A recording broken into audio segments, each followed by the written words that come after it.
Hello everybody, this is Evan Irwin and it's July 26, 2006, and today I'm going to go over the red cards in Coldsnap in regards to drafting.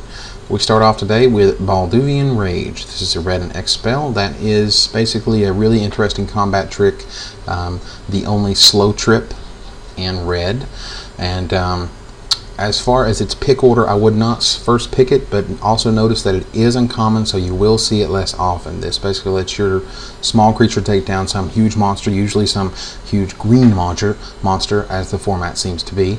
But nevertheless, I do believe it is an early pick. I just don't believe it's a first pick. Balduvian Warlord. I don't believe this guy could possibly have any more text in his text box or be any more confusing. Thank you, Wizards.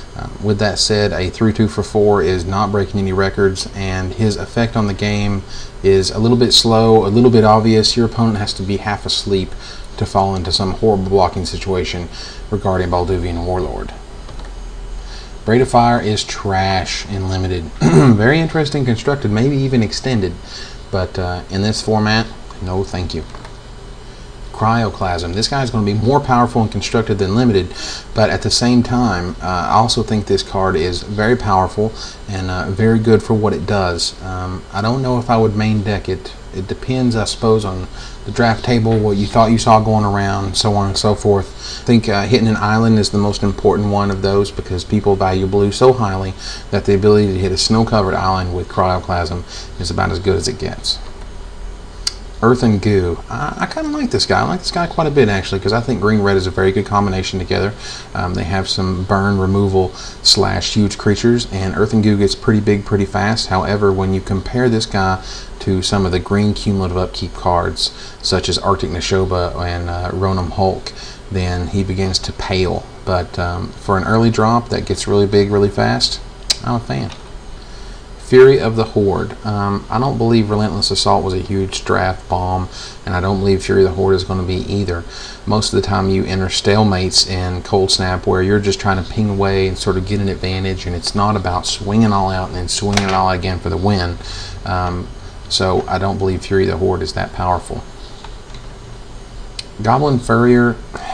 You prevent all damage done to snow creatures. Usually that's not too limiting on his ability to be played, but at the same time some really fantastic creatures can really in red and black, particularly in green with Boreal Centaur, you can find that this guy is just a dead drop. However, he is a 2/2 for 2, and those are never horrible for your draft decks, and hitting your early drops while your opponent's struggling to break out their huge monsters can let you swing in for 4 to 6 damage unabated. Goblin Rime Runner is an excellent creature. I believe this guy can turn around combat steps thanks to his tapping ability, so a creature can't block.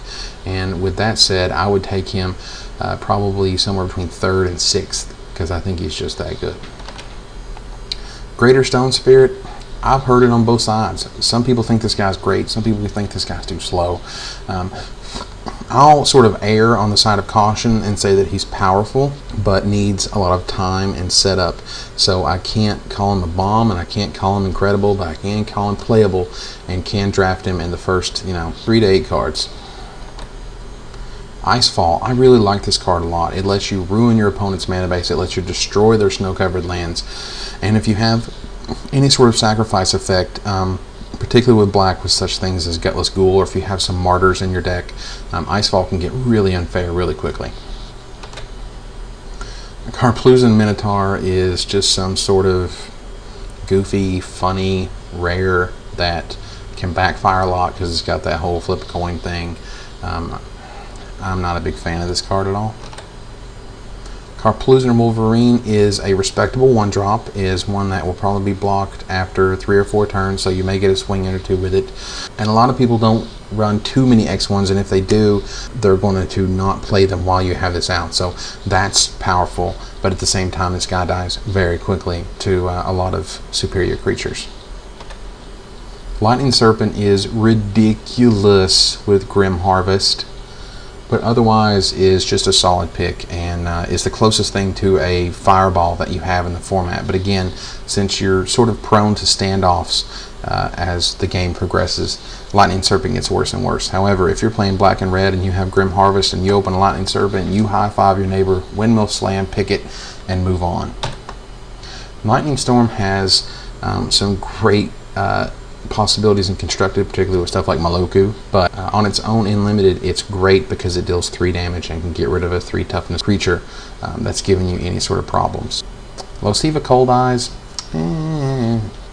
you know, this is another one of those that if things fall in the right order, and if you see a whole bunch of barbarians and warriors and berserkers, then it can be really incredible.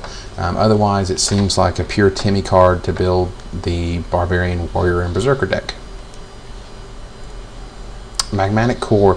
This card looks ridiculous, but I think it's a little deceiving at best, because you have to destroy any creatures that I believe matter, usually power or toughness of 3 or more, and if they're black they may be regenerating, so you're waiting 3 full turns, sucking up all kinds of mana, 6 mana total, before you can deal 3 damage to a single creature, or you can do 1 damage to 3 creatures, but who is going to let you get that amount of mileage out of Magmatic Core?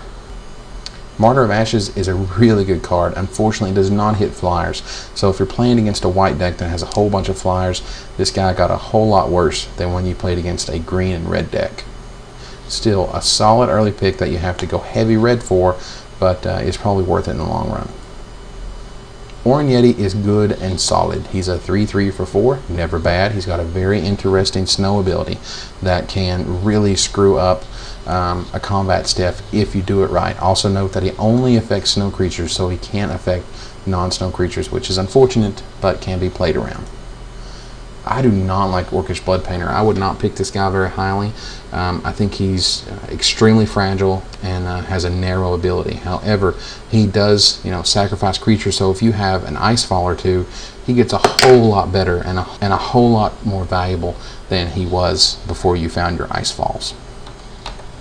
Rimeskull Dragon is a dragon. It's a bomb. It's huge. It affects the board. It has to be dealt with. And if you untap with Rimeskull Dragon on the board, you've probably won, unless you're in a pretty horrible position. Rite of Flame is pretty bad and limited. I would not play it in a draft deck. It's just not consistent, and it's just not worth it. Skred is awesome. Skred is first pickable. It's one of the best red limited cards in the set. It basically rewards you for playing Coldsnap. So it rewards you for playing the set, for playing the cards in it, the type of cards in it. You don't necessarily have to build your deck around snow-covered permanents to make Skred to be an excellent removal spell. Stalking Yeti is great. He's a huge bomb, one of the best red limited cards in the set. I would windmill slam this guy because he kills all of the X3s in the format, and if you have enough mana, such as 7 mana, you can return him and play him again in the same turn. So there's nothing wrong with that. Surging Flame is awesome. It's the quintessential burn spell for the format.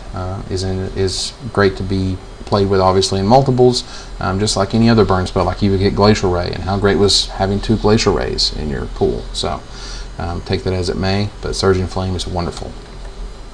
Thermopod, at the very least, playable, but a 4/3 for 5. He does very interesting things with Recover. I'll give him that. You can sack a creature, make a red, and then tap a mountain and get back the Icefall. You can use the same mana you sack the creature for to get back the Recover spell, and I think that's very interesting, and so that makes him more playable than he once was. So that's the red cards. Thank you for joining me, and catch you next time when we finally get to my favorite color of the set, green.